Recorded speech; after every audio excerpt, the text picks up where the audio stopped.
pag-usapan natin itong isang argumento sa existence daw ng God na tinatawag na ontological argument. At baka pagkatapos niyo marinig ng argumento na to, baka iuntog niyo na yung ulo niyo sa pader na may foam. Diba? Naisingit kayo? Ngayon, uunahan ko na kayo. Itong argumento na to, baka magdulot ng pagkalito, pagkahilo, or matinding pagkainis. Kaya ang suggestion ko, kung nasa tamang edad na kayo, pause nyo muna tong video na to at kumuha muna kayo ng ganito. Hello! Ito ang nadiscover ko mabisang paraan para maiwasan ang mga masasamang epekto sa katawan ng argumento na to. Or, kung wala ka pa sa tamang edad, suggestion ko maghanap ka ng komportabling upuan or humiga ka sa kama habang pinapanood na to. Okay? Ganyan ako ka-concern sa inyong Okay.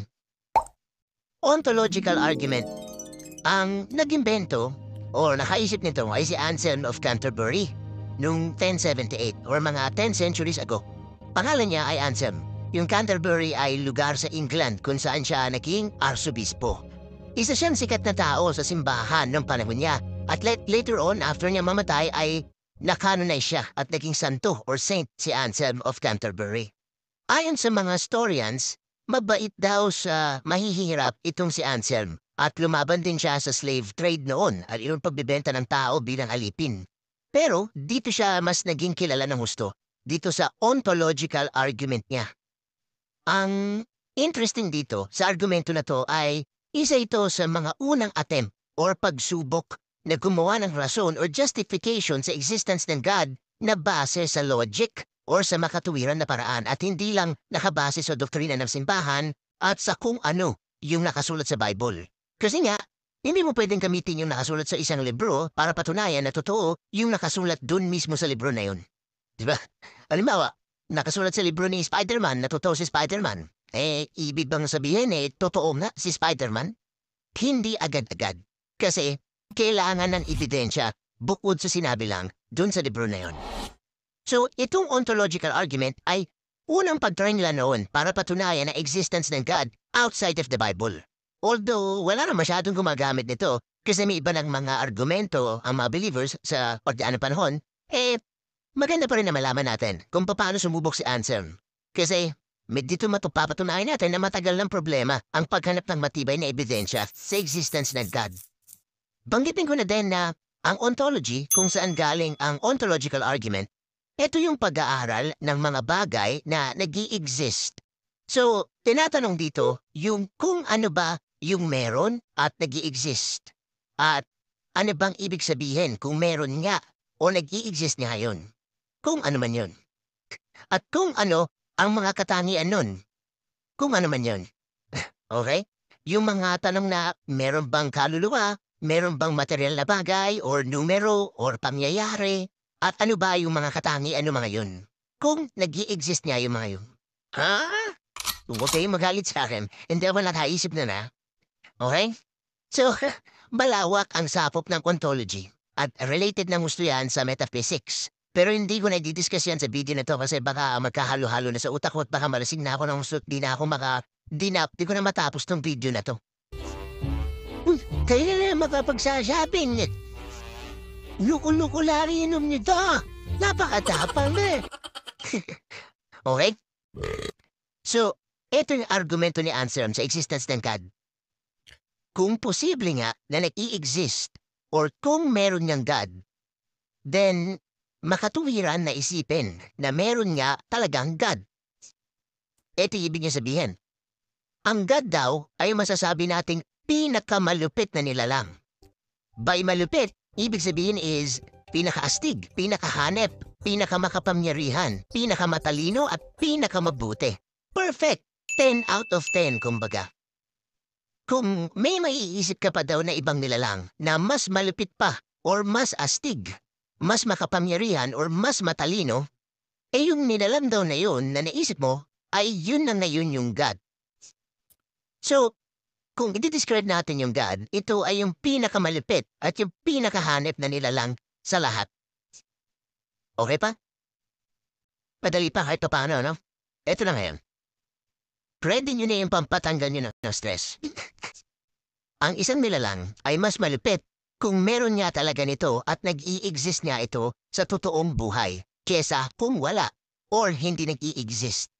Kumbaga, may nai-imagine tayo pero mas malupit yung nai-imagine natin kung totoo nga yun sa totoong buhay kesa yung naiisip lang natin. Halimbawa, nag-i-imagine ka na meron kang Ferrari. Mas malupit yun kung yung nai-imagine mong Ferrari ay meron ka nga talagang Ferrari sa totoong buhay. So pagpalagay na natin itong nilalang na to na pinakamalupit at pinakahanep na nilalang na wala nang masihigit pa ay hindi nag-i-exist sa totoong buhay. Well, pag ganun, ang ibig daw sabihin ay may maiisip pa tayong ibang mas malupit na nilalang. Yung nilalang na nag-i-exist nga or meron nga sa totoong buhay. Yung nilalang na nag-i-exist sa totoong buhay ay mas malupit kesa sa hindi nag-i-exist or sa imagination lang.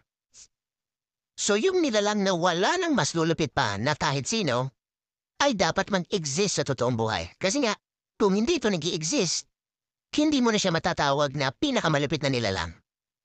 At dahil nai-imagine natin yung pinakamalupit na nilalang sa lahat na wala nang ibang lulupit pa, boom!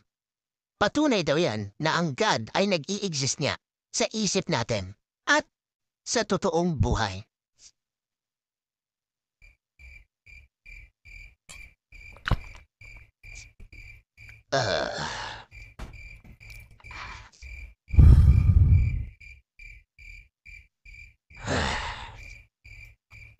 Ganito yung naging reaction na ibang mga philosophers kay Anselm nung panahon niya.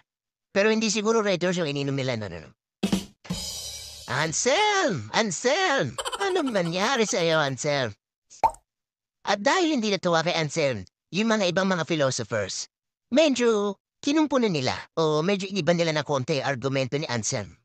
At ginawa nila yan gamit ang konsepto or ideya ng ibang posibleng mundo or possible worlds.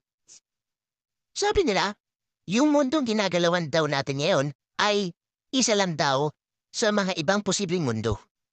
Yung actual world ay yung mismong mundong ginagalawan natin ngayon. Ito yun, yung Earth. Ito yung actual world or yung mismong mundo natin. Yung ibang posibleng mundo daw ay yung ibang posibilidad na pwedeng mangyari kung naging iba yung mga bagay-bagay. Parang alternate worlds. Ngayon, kung kagaya mo ay atheist ka, kahit atheist daw tayo, siguro naman mag-agree tayo na posible. Ito, posible na meron niyang malupit na nilalang. Ibig sabihin, sa isang posibleng ibang mundo somewhere out there, meron niya talagang pinakamalupit na nilalang na nag-i-exist. Pero kung isa nga itong pinakamalupit na nilalang sa lahat, dapat maging pinakamalupit ito. Hindi lang sa isang posibleng mundo, kundi sa lahat ng posibleng mundo. Kasi, hindi mo masasabing pinakamalupit ang nilalang na yan kung nag-i-exist lang sa isang posibleng mundo. Dapat sa lahat ng posibleng mundo. Kasama yung mundong ginagalawan natin ngayon. Kaya't nararapat lang na ang God ay nag-i-exist niya sa mundong ginagalawan natin ngayon. Sa mga nanood, comment lang kayo.